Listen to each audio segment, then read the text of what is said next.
through things by having a contract. And he wanted something along the order of, quote, a neighbor. Hereinafter referred to as the party of the first part, is to be construed as meaning a person of Jewish descent whose legal residence is within a radius of no more than 3 statute miles from one's own legal residence, unless there is another person of Jewish descent hereinafter to be referred to as the party of the second part, living closer to the party of the first part than one is oneself, in which case the party of the second part is to be construed as a neighbor to the party of the first part, and one is oneself relieved of all responsibility of any and every kind whatsoever of the original party of the first part. That's right. Now you understand. Okay. That is your neighbor. Don't forget it, please. There will be a quiz at the end of the service. Now, everybody likes things clear and with great clarity, and I know you do, and so do I, but Lord knows I don't know how your life goes, but I don't have a whole lot of clarity about a whole lot of stuff. I know the bills are coming in, I know they got to be paid, but my wife worries that I won't do it, and so she does it. And God bless her, because she's pretty accurate with it and gets it all tended to. And that is how that works. But when the attorney was asking Jesus about who the neighbor is, he was looking for a great deal of clarity about that. And you know the gospel is really very simple. It doesn't ask the question necessarily of who is my neighbor. It simply makes the affirmation that you are neighbor. Okay, you got the difference? You don't identify your neighbor, you are neighbor. And so you become neighbor to God, neighbor to other people, and neighbor to yourself. Any of you who have a part of your body that irritates and aggravates you and you feel is incredibly ugly and you have to make it better because it's so ugly, know what it is to be a neighbor to yourself.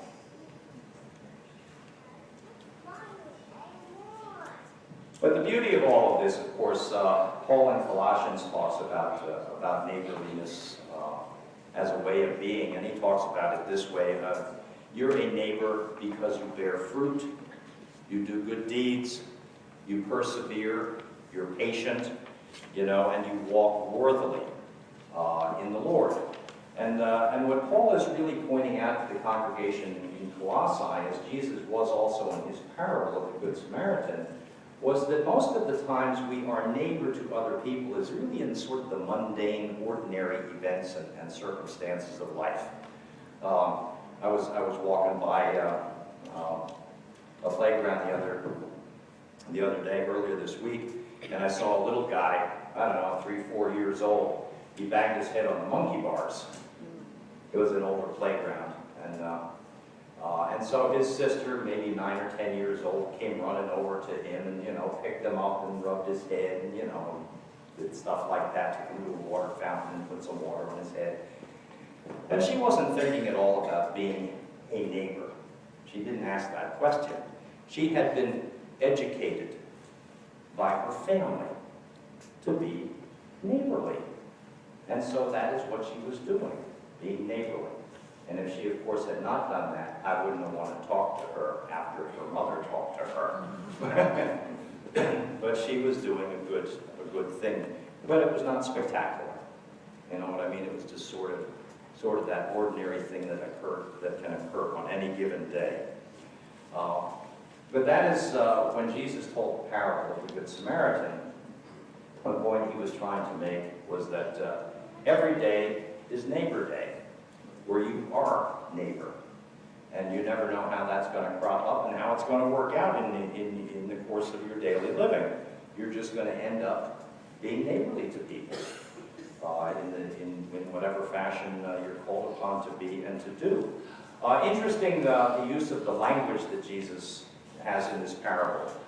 The Levite and the priest, they went by on the other side, is a verb. That is a non-approach. The robbers drew toward and the word is used in a negative way. And the Samaritan went to the guy who was laying on the side of the road. And so when Jesus was telling this parable, he was really talking some about three different approaches to life. You can go to somebody in order to be neighborly, and it may mean helping them, it may just mean conversation. You don't know how it's going to play out. You can go at somebody in a negative and hurtful kind of way, which is what the robber did. And then you can go by on the other side, which is just to, I don't want this person in my life. I don't want to be bothered. So there's different approaches there, and that's how Jesus was teaching this whole idea to people in those days about what it meant to be neighbor. The Jericho Road, interesting place. If you get over there, you must do the Jericho Road. A lot of roads were very dangerous in the ancient world because, of course, as in our day, there weren't enough police to police everywhere all at the same time.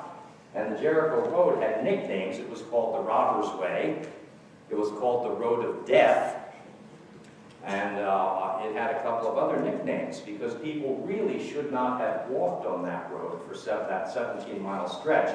It looks like you've all been on Route 611 between the Water Gap and partway down to Portland, with the steep slopes and the rocks coming down. Okay, that's exactly how the Jericho Road looks.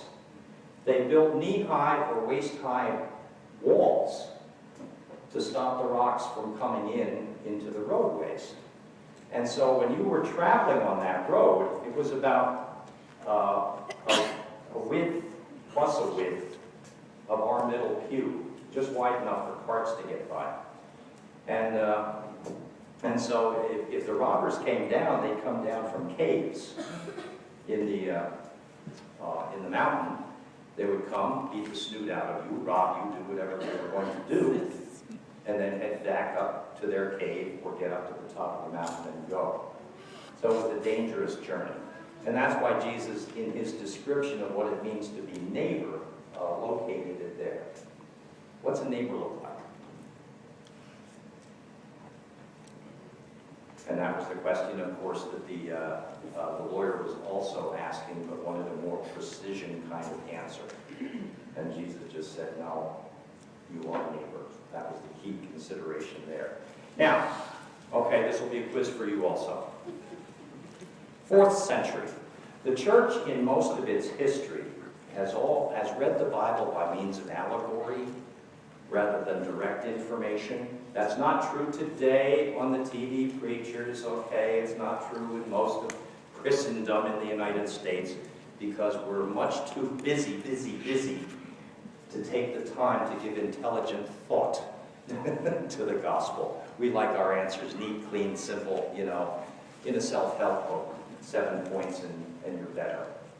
It doesn't work like that. Throughout most of history, the church understood the Bible as to have a lot of allegory attached to it. And in this particular lesson, consider yourself as the one who's been beat up by life. And you're laying on the side of the road, and the one who comes to you is God. That was the point where Jesus was trying to get that lawyer to get to recognize that regardless of how much of a self-made person he was, regardless of how competent and how wealthy he was, life still wounds you. And you can still end up laying on the side of the road, metaphorically, and needing to be picked up and perked up. If you've ever had major surgery, you know full well what that is, especially if you're a get-up-and-go type person. There's nothing worse for a get-up-and-go type person